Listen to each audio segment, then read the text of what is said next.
Assalamualaikum warahmatullahi wabarakatuh. Halo Sobat Jakarta Rex, apa kabar? Semoga kalian selalu sehat ya. Dan yang penting kalian tetap semangat walau kita masih berada di tengah pandemi seperti saat ini. Bersama saya, Ana Sylvia yang akan menemani kalian semua hingga beberapa menit ke depan di program Dunia Kerja by Jakarta Rex.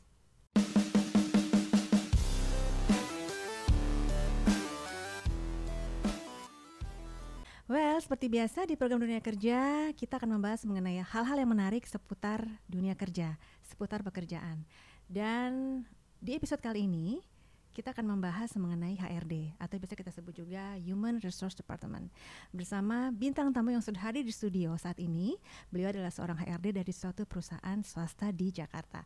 Beliau adalah Ibu Joyce Iriani. Halo Ibu Jo, welcome to Jakarta Rex.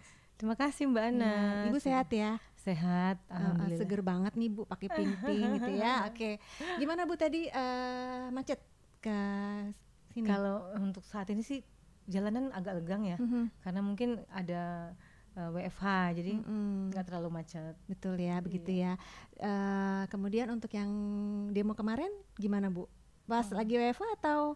Kebetulan kita memang sedang menerapkan ganjil genap atau WFH bergilir, jadi masuknya tuh hanya 25% sesuai dengan anjuran pemerintah. Oke. Jadi nggak terlalu berdampak karena memang pemerintah pimpinan juga meliburkan karyawan pada saat kemarin ada demo. Jadi kita memikirkan keselamatan karyawan. Betul.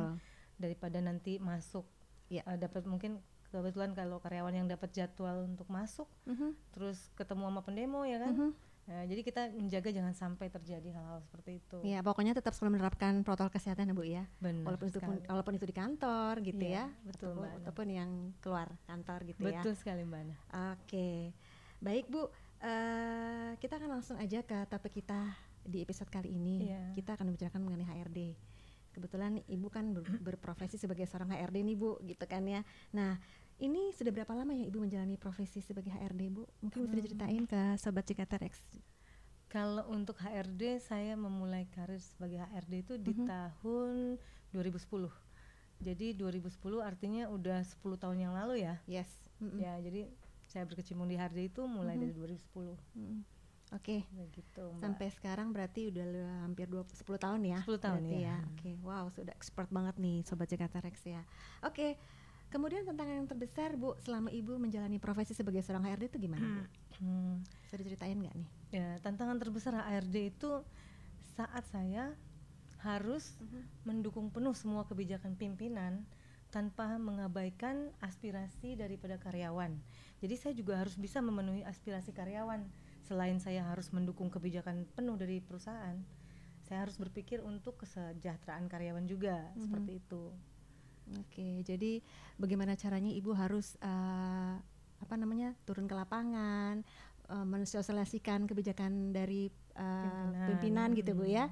Itu pasti ada trik-trik sendiri tuh Bu ya. Kadang gini, kadang kebijakan pimpinan itu bisa di satu sisi bisa merugikan karyawan. Tapi bagaimana cara saya supaya bisa masuk ke dalam untuk menengahi, dalam artian mencari solusi terbaik untuk kesejahteraan karyawan tanpa mengabaikan peraturan dari perusahaan. Seperti itu. Iya. Jadi saya berusaha untuk menjembatani lah, intinya jangan sampai aspirasi karyawan itu tidak terpenuhi dan juga kemauan pimpinan itu pokoknya jangan sampai kemauan pimpinan itu dilanggar juga. Iya. Tapi sejauh ini sih nggak ada masalah dong Bu. Pasti Ibu bisa lah gitu menyampaikan aspirasi dari manajemen juga ke teman-teman kantor ya. Iya, gini. Jadi pengalaman saya kebanyakan tuh kayak konflik batin ya istilahnya. Di satu sisi kita mau bela karyawan, tapi di sisi lain kita diposisikan sebagai HRD yang harus bisa tegas dalam memenuhi kewajiban, dalam memenuhi keinginan perusahaan. Iya. Ya, kadang-kadang perusahaan mungkin keinginannya bertolak belakang dengan aspirasinya si karyawan sendiri. Jadi gimana saya mencari celah untuk bisa menyampaikan ke pimpinan dan membuat pimpinan itu mengerti. Itu sulit Mbak Ana. Jadi nggak semua bisa mencari timing yang tepat. Jadi sebenarnya selama kita tahu celahnya atau selama kita bisa mencari waktu yang tepat untuk bicara ke pimpinan Iya. atau ke manajemen ya, itu saya pikir pasti bisa menyelesaikan Iya. masalah. Karena biar gimana pun kalau mencari waktu yang tepat, otomatis pasti segala sesuatunya bisa diselesaikan. Iya, pastilah Bu. Yang Iya. namanya masalah pasti ada Pasti jalan ada keluarnya. solusinya. Iya. Gimana cara kita menyikapi dan Iya, mencari celahnya betul. untuk istilahnya menyampaikan aspirasinya agar Iya. bisa diterima oleh perusahaan dan juga karyawan juga karyawan. bisa menerima keputusannya. Iya, Seperti oke, itu. keren Mbak sih Ana. Bu, keren. Oke. Korelasinya Nah, ya yang iya. agak-agak. Baik. Nah, ini mungkin kali ini saya coba mewakili dari Sobat Jakarta Rex nih Bu. Ya. Nah, mungkin untuk saat melamar kerja nih saya mau tahu dari sisi Ibu sebagai HRD, kira-kira CV bagaimana sih Bu yang menurut Ibu tuh yang berbobot gitu loh, yang nanti bisa mungkin Sobat Jakarta Rex sampaikan ke perusahaan yang dia mau tuju gitu. Kira-kira bisa di-share nggak Bu? Kalau untuk saya sebagai HRD pasti saya yang utama saya lihat itu CV yang menarik ya. Menarik, jelas, singkat, sederhana. Jadi kalau untuk CV saya pikir yang pertama kita sebagai orang yang sibuk dengan istilahnya dengan segala macam pekerjaan ya. dengan istilahnya waktunya juga mungkin terbatas untuk membaca semua CV atau yang pertama kali saya lihat adalah tampilannya. Kalau itu menarik otomatis kita punya niat untuk melihat. Yang salah satunya itu yang pokok CV itu harus menarik satu, terus jelas isinya, terus ya harus relevan dengan pelatihan ataupun pengalaman yang diinin oleh karyawan ya, yang udah dilakukan oleh karyawan. Seperti itu. Pokoknya intinya yang bisa kita garis bawahi di sini adalah harus menarik, sederhana, jelas. Dan jelas. Itu dia Sobat Jakarta Rex ya, kira-kira seperti itu dari Ibu Jo ya. Oke Bu. Nah, kemudian kira-kira skill dasar apa nih? Skill dasar apa yang biasanya dibutuhkan oleh perusahaan jika calon pekerja itu belum ada pengalaman? Let's say kita sebut ini deh Bu, yang belum ada pengalaman kerja deh, baru lulus misalnya. Itu yang skill dasar apa yang kira-kira dibutuhkan oleh karyawan, dibutuhkan oleh perusahaan, maaf. Kalau untuk skill dasar ya, itu kan yang paling umum kan si calon karyawan yang paling umum pasti minimal dia dari SMA. Betul. Dalam artian SMA juga bisa melamar kerja, dalam artian nggak selalu harus yang yang misalnya S1 atau D3. Jurusan SMA juga punya potensi besar untuk melamar. Dalam artian yang penting dia punya niat, tekad yang memang benar-benar besar untuk bekerja. Kalau untuk masalah pengalaman di kantor itu pasti diberikan pelatihan. Betul. Semua perusahaan menyediakan pelatihan untuk setiap jabatan atau posisi yang akan ditempati oleh calon karyawan. Jadi jangan takut untuk SMA yang ijazahnya SMA tapi dia punya tekad atau punya kemauan kerja yang sangat besar, itu pasti bisa. Gitu ya Bu Intinya ya. jujur, itu aja. Itu pasti udah bisa. Kemarin bisa masuk sebagai karyawan. Iya, jadi yang penting ada tekad lah ya untuk belajar ya Bu ya. Gitu di perusahaan tersebut gitu ya. Oke, baik. Nah, bagaimana jika ada calon pekerja atau calon pelamar yang dia melamar di suatu perusahaan gitu ya, tapi skop perusahaannya atau skop pekerjaannya tidak sesuai dengan jurusan dia waktu dia kuliah atau dia sekolah gitu Bu. Kan suka banyak nih yang kayak gini ya Bu ya di beberapa perusahaan gitu. Kira-kira gimana Bu kalau menurut Ibu sebagai HRD? Sering kali kita temui ya, kayak macam misalnya teman kita nih, kok dia jurusannya bahasa Inggris, sastra Inggris, tapi kok dia kerjanya di administrasi, kenapa nggak jadi guide atau nggak jadi penerjemah gitu kan. Nah, seperti itu kira-kira. Jadi belum tentu yang kita pelajari di kuliah, di bangku kuliah itu bisa kita implementasikan semuanya di dunia kerja. Jadi ada hal yang istilahnya nggak kita dapatkan dari bangku kuliah, tapi kita dapatkan pas di saat kita kerja. Seperti pasti. itu. Jadi nggak selalu harus harus sesuai dengan skop atau jabatan yang kita pilih. Intinya kita niat nggak, kalau kita memang pengen misalnya mau jadi HRD nih, ya kita harus siap mental untuk hal itu. Jadi nggak selalu harus dia lulusan S1 misalnya hukum hanya untuk mencari posisi HRD atau jurusan psikolog untuk menjadi HRD. Nggak harus ya Bu. Nggak harus. Berarti misalnya dari pertanian gitu, Bisa. yang agak-agak aneh nih Bu, bisa ya dia Jadi, namanya spesifik sebenarnya menjadi. tinggal penyesuaiannya. Jadi kalau kayak kita basicnya misalnya pertanian nih, kita melamar ke akuntan atau ke keuangan. Dalam artian kita masuk itu mulai dari nol. Dia mengikuti pelatihan yang diberikan perusahaan, apalagi untuk posisi-posisi penting itu pasti disiapkan pelatihan atau training untuk dipersiapkan menduduki jabatan tersebut. Iya, seperti iya. itu. Tapi memang di beberapa kisah story orang yang sukses, ada beberapa sih yang dia udah sukses di perusahaan yang malah kadang-kadang dia masih hanya lulusan SMA Bu gitu. Ada beberapa businessman atau businesswoman yang saya baca kisah hidupnya nggak harus melulu jadi S1 S2 gitu ya, tapi dia punya niat seperti Bu tadi bilang ya, punya tekad untuk bekerja, untuk belajar ya Bu ya. Dan alhamdulillah dia bisa menwujudkan keinginannya gitu banyak ya mungkin ya. Iya banyak. Jadi kita banyak kali kita temui pekerja-pekerja yang menduduki jabatan-jabatan penting yang latar belakang pendidikannya itu tidak sesuai dengan jabatannya atau dengan posisinya. Banyak kan kita sering kali nemuin yang seperti itu ya. Tapi buktinya mereka bisa sukses di jabatan mereka. Karena itu konsistensi untuk menjadi sukses itu adalah ya kemauan besar ya. Kemauan dan kejujuran lah, itu aja. Dan tekad juga ya Bu ya. Tekad yang besar. Iya. Oke, jadi Sobat Jakarta Rex, kalian nggak perlu takut gitu kalau nanti mau mencoba untuk melamar di suatu perusahaan yang memang jenis pekerjaannya beda dengan jurusan kalian, nggak masalah. Yang penting tadi seperti kata Ibu Jo, tetap mau belajar gitu ya, dan tekad untuk selalu menjadi yang lebih baik gitu ya Bu ya, pastinya seperti itu ya. Oke.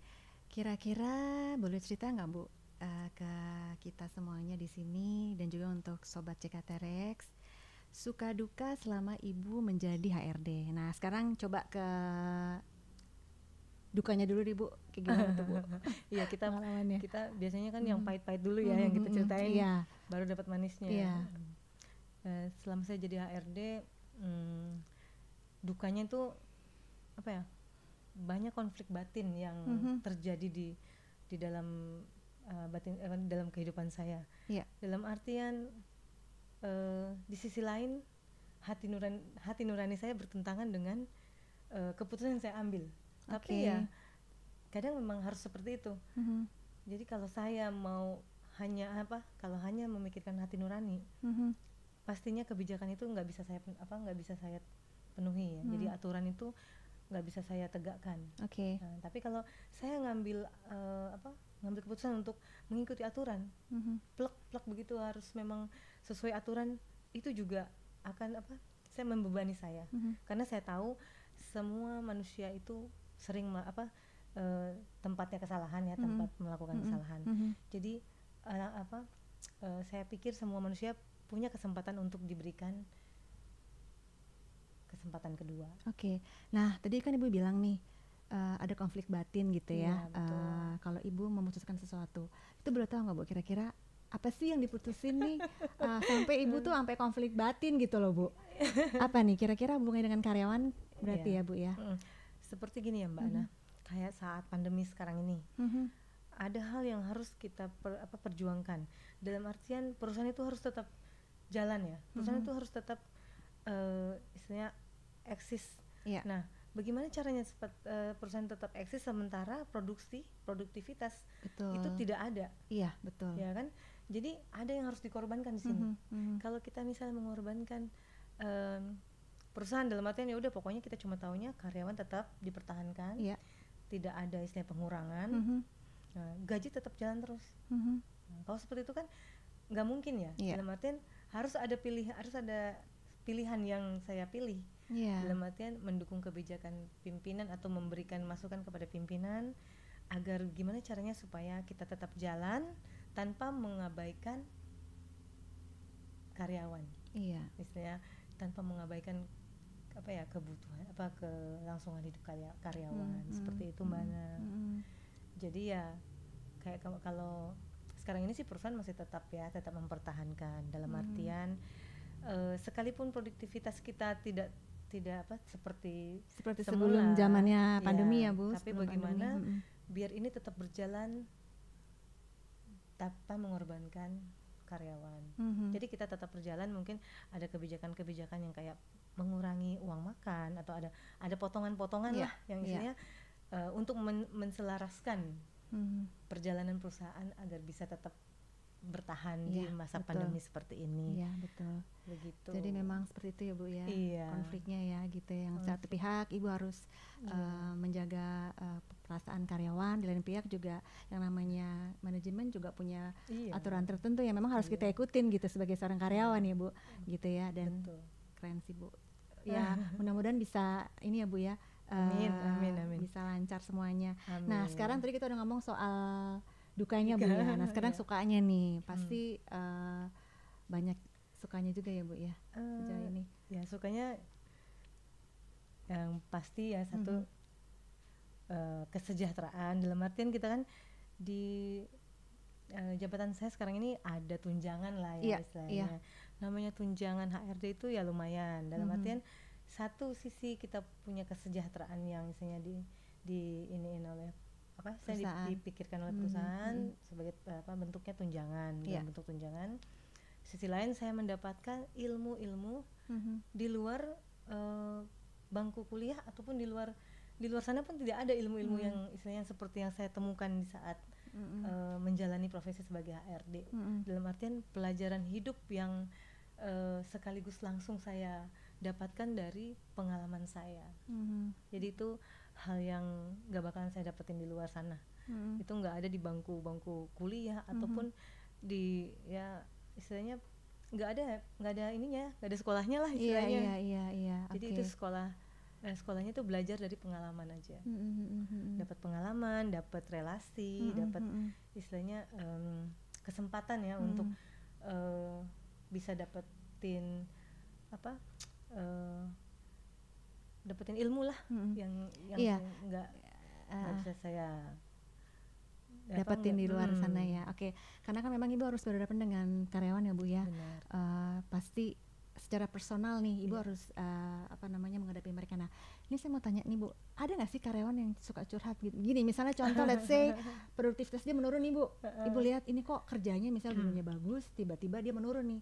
Itu saya juga jadi pengen tahu, mungkin Sobat Jekatras juga pengen tahu ya gitu. Pastinya. Ya, kira-kira apa yang Ibu lakukan nih sebagai seorang HRD yang kira-kira Ibu bisa tahu nih, ini kok anak biasanya oke pekerjaannya gitu misalnya ya, dia bagus, tapi tiba-tiba kok menurun gitu. Nah apa yang Ibu lakukan Ibu kira-kira?